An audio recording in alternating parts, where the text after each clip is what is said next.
Well, there's a new report on how Hillary Clinton likes to travel in style. Along with hundreds of thousands of dollars in speaking fees comes a long list of demands.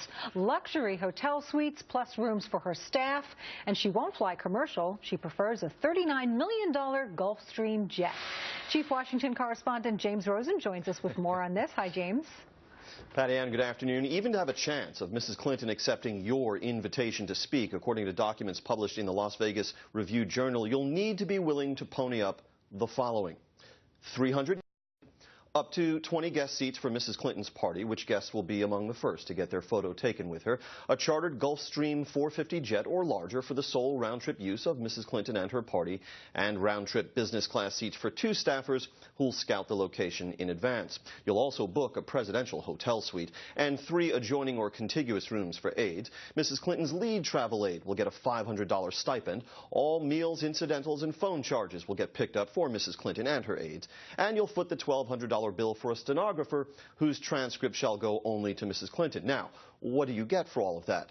No more than 90 minutes of Mrs. Clinton's time, the taking of no more than 50 photos with no more than 100 people, and that includes the 20 guests she brings with her. You'll be permitted no advertising beforehand nor any reporting afterward without Mrs. Clinton's permission, and there will be 0 press coverage.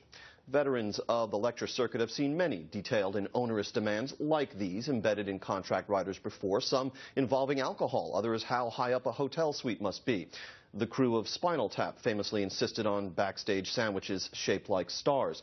For Secretary Clinton, it's not the first time details of her speaking arrangements have leaked out, but the extent of her control over these events before, during, and after is extraordinary, and her adversaries are likely to use these details to strengthen the existing narrative of Mrs. Clinton as out of touch with ordinary Americans, the woman who famously hasn't driven a car since 1992 and who recently referred to herself and President Clinton as having been dead broke when they left the White House. Patty Ann.